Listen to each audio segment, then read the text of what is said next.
आपके अपने YouTube channel चालिया smart study में हार्दिक अभिनंदन व स्वागत। दोस्तों, आज हम बहुत ही महत्वपूर्ण टॉपिक लिंग के बारे में अध्ययन करेंगे, जो हिंदी व्याकरण का बहुत ही महत्वपूर्ण है टॉपिक है ये। और लिंग से संबंधित हर भर्ती परीक्षा में प्रश्न पूछा जाता है। लिंग हर कक्षा के विद्यार्थियों के साथ साथ प्रतियोगिता परीक्षाओं की तैयारी करने वाले छात्राओं के लिए भी बहुत ही महत्वपूर्ण है। तो आज हम लिंग के बारे में अध्ययन करेंगे। लिंग का अर्थ होता है चिन्ह या प्रतीक, यानी लिंग का अर्थ होता है प्रतीक या चिन्ह। क्लास कैसी लग रही है अवश्य बताएं, लाइक शेयर करें, चैनल को सब्सक्राइब करें। लिंग की परिभाषा: संज्ञा के जिस रूप के द्वारा उसके पुरुष जाति या स्त्री जाति का बोध होता है उसे लिंग कहते हैं। यानी संज्ञा के जिस रूप, यानी संज्ञा का जो रूप है उस रूप के द्वारा यानी पुरुष जाति का या फिर स्त्री जाति का बोध होता है उसे ही लिंग कहते हैं। लिंग के दो भेद होते हैं, यानी लिंग के कितने भेद होते हैं? दो भेद होते हैं। एक होता है पुल्लिंग और दूसरा होता है स्त्रीलिंग। पुल्लिंग वह शब्द जो किसी पुरुष जाति का बोध कराते हैं पुल्लिंग कहलाते हैं। यानी जो शब्द है वो पुरुष जाति का बोध कराएंगे वो पुल्लिंग शब्द होंगे, पुल्लिंग होंगे। परीक्षा की दृष्टि से बहुत ही महत्वपूर्ण टॉपिक है। जैसे, या जैसे लिखे हुए गलत है, जैसे लड़का है पैन, कबूतर, तोता, मोहन, छात्र, पहाड़, अध्यापक, अभिनेता इत्यादि। ये सभी हैं, ये एक विशेष जाति का बोध कराते हैं। लड़का एक जाति का तो पुल्लिंग है, पैन है, कबूतर, तोता, मोहन, ये सभी हैं जो दिए हुए हैं, ये पुल्लिंग शब्द के अंतर्गत आते हैं। ये इसमें से दिया होगा कि निम्नलिखित इसमें से पुल्लिंग शब्द कौन से हैं या स्त्रीलिंग शब्द कौन से हैं? 4 देते हैं, उनमें से पुल्लिंग और स्त्रीलिंग शब्द छांटना होता है। ऐसे परीक्षा में प्रश्न पूछा जाता है। स्त्रीलिंग वे शब्द जो स्त्री जाति का बोध कराते हैं स्त्रीलिंग कहलाते हैं। जैसे लड़की, पुस्तक, कुर्सी, राधा, छात्रा, पहाड़ी, अध्यापिका, अभिनेत्री इत्यादि। यानी ये ऐसे शब्द हैं जो स्त्री जाति का बोध कराते हैं। जैसे लड़की आ गया, पुस्तक, कुर्सी, राधा, ये सभी हैं जो स्त्री का बोध कराते शब्द, स्त्री का बोध कराने वाले शब्द हैं, तो स्त्रीलिंग कहलाते हैं।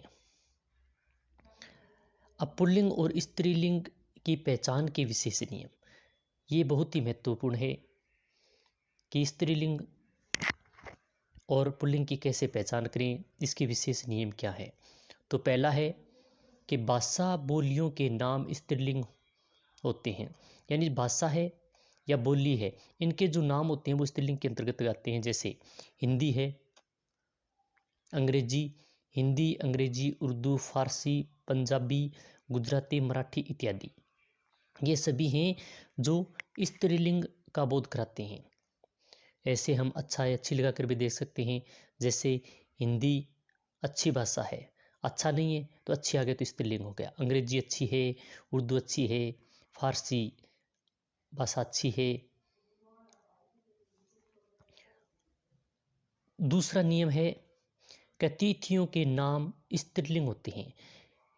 तिथियों के नाम है वो भी स्त्रीलिंग के अंतर्गत आते हैं। जैसे प्रथमा, द्वितीया, तृतीया, चतुर्थी, एकादशी, पूर्णिमा, अमावस्या इत्यादि, ये सभी जो तिथियों के नाम है वो भी स्त्रीलिंग के अंतर्गत आएंगे। जैसे प्रथमा तिथि हो गई, द्वितीया तिथि हो गई, ऐसे। इसी प्रकार तीसरा है नियम है रत्नों, धातुओं या द्रव्य पदार्थों के नाम अधिकांशतः पुल्लिंग के अंतर्गत आते हैं। सभी नहीं, अधिकांशतः पुल्लिंग के अंतर्गत आएंगे। जैसे सोना है, तांबा है, हीरा, मूंगा, मोती, पुखराज, पित्तल, लोहा, शीशा, जस्ता, पारा, घी, पानी, तेल, जीरा, जल, दही, दूध इत्यादि, ये सभी हैं जो पुल्लिंग के अंतर्गत आते हैं। कुछ अपवाद भी हैं, यानी रत्न, धातु, द्रव्य पदार्थों के अधिकांश तो पुल्लिंग के अंदर आते हैं, मगर कुछ स्त्रीलिंग के अंतर्गत भी आते हैं। अपवाद कौन कौन से वो देखें। जैसे चांदी, ये बहुत बार परीक्षा में पूछा गया है कि चांदी पुल्लिंग है या स्त्रीलिंग है। 4 शब्द दे देते हैं और इनमें से स्त्रीलिंग शब्द बताओ। छाछ, शराब, शिकंजी, चाय, कॉफ़ी, लस्सी, मणि, स्वीप, बूंद इत्यादि। ये अपवाद के रूप में यही शब्द हैं। क्या है कि ये शब्द सभी स्त्रीलिंग के अंतर्गत आते हैं। ऊपर वाले पुल्लिंग के अंतर्गत थे, ये नीचे वाले धातु रत्नों के नाम हैं, ये स्त्रीलिंग के अंतर्गत आते हैं। अब चौथा नियम क्या कहता है, अनाजों के नाम पुल्लिंग में आते हैं। अनाज के जो नाम होंगे वो पुल्लिंग के अंतर्गत आएंगे। जैसे गेहूँ, जौ, बाजरा, चना, चावल, तिल, ये सभी हैं अनाजों के नाम हैं, ये सभी पुल्लिंग के अंतर्गत आएंगे। मगर कुछ अपवाद भी हैं, जैसे स्त्रीलिंग के अंतर्गत आते हैं। जैसे ज्वार है, सरसों, मक्का, मूंगा, अरहर, ये सभी क्या स्त्रीलिंग के अंतर्गत आएंगे। 5वां नियम क्या कहता है कि नदी, झीलों के नाम स्त्रीलिंग के अंतर्गत आएंगे। नदी या झीलों के जो नाम दिए होंगे वो स्त्रीलिंग के अंतर्गत आएंगे। जैसे देखो, गंगा, यमुना, गोदावरी, नर्मदा, सतलज, व्यास, सरस्वती, शंबर, चिल्का, राजसमंद, पिछोला आदि, ये सभी दिए होंगे तो ये स्त्रीलिंग के अंतर्गत आएंगे। मगर एक ऐसा शब्द है अपवाद के तौर में, ब्रह्मपुत्र। यह अभी केवीएस पीजीटी में पूछा गया था। इनमें से सरस्वती नाम दिया हुआ था, गोदावरी दिया हुआ था, यमुना दिया हुआ था 3, और चौथा दिया हुआ था ब्रह्मपुत्र। तो इनमें से स्त्रीलिंग शब्द कौन सा है बताओ। तो ये ब्रह्मपुत्र इसका उत्तर आएगा। बहुत अच्छा दिया हुआ था। इसी के साथ अगला नियम छठा है कि ग्रह नक्षत्रों के नाम अधिकांशतः पुल्लिंग के अंतर्गत आते हैं। जैसे शुक्र, बृहस्पति, मंगल, सूर्य, चंद्र, अरुण, वरुण, राहु, केतु, शनि इत्यादि, ये सभी जो दिए हुए हैं ये अधिकांशतः पुल्लिंग के अंतर्गत आते हैं ग्रह नक्षत्रों के। मगर कुछ ग्रह नक्षत्रों के नाम है जो स्त्रीलिंग के अंतर्गत आते हैं। अपवाद के तौर पर वो कौन कौन से देखें। पृथ्वी, रोहिणी, मृगशिरा। पृथ्वी बहुत बार पूछा जाता है, ये स्त्रीलिंग के अंतर्गत आता है। नियम 7 क्या कहता है कि देशों के नाम पुल्लिंग के अंतर्गत होते हैं। देशों के नाम है वो पुल्लिंग के अंतर्गत आएंगे। जैसे भारत, अमेरिका, जापान, ऑस्ट्रेलिया, रूस इत्यादि, ये सभी जो देश हैं वो पुल्लिंग के अंतर्गत आएंगे। मगर एक ऐसा देश है श्रीलंका, जो अपवाद है वो स्त्रीलिंग के अंतर्गत आता है।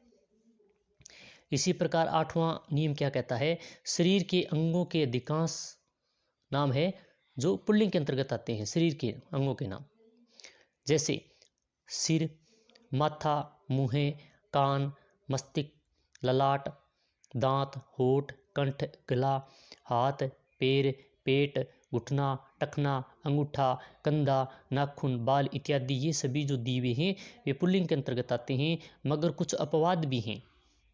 जैसे अपवाद के देखें जो स्त्रीलिंग के अंतर्गत आते हैं, आँख है, नाक, गर्दन, जीभ, चोटी, वेणी, मूछ, दाढ़ी, कमर, ग्रीवा, कलाई, पीठ, कुहनी, उंगली, त्वचा इत्यादि, ये अपवाद के तौर पर हैं जो स्त्रीलिंग के अंतर्गत आते हैं। तो आज हमने 1 से लेकर 8 नियमों का अध्ययन किया। हम इन नियमों को स्त्रीलिंग और पुल्लिंग की पहचान के लिए अच्छा या फिर अच्छी लगाकर भी देख सकते हैं। कोई चीज़ अच्छी है, अच्छा है, जैसे, और कुछ जगह ऐसे शब्दों जो साला और साली लगाकर भी देख सकते हैं। साला लग गया आगे तो वहाँ पर पुल्लिंग होगा, और साली लग गया वहाँ पर स्त्रीलिंग होगा। इसी प्रकार अच्छा और अच्छी लगाकर भी हम इनकी पहचान कर सकते हैं, इनको देख सकते हैं। तो यह क्लास आपको कैसी लगी? अच्छी लगी तो लाइक, शेयर, सब्सक्राइब करें, साथ में बेल आइकन दबा देना। इसी के साथ जय हिंद, जय भारत।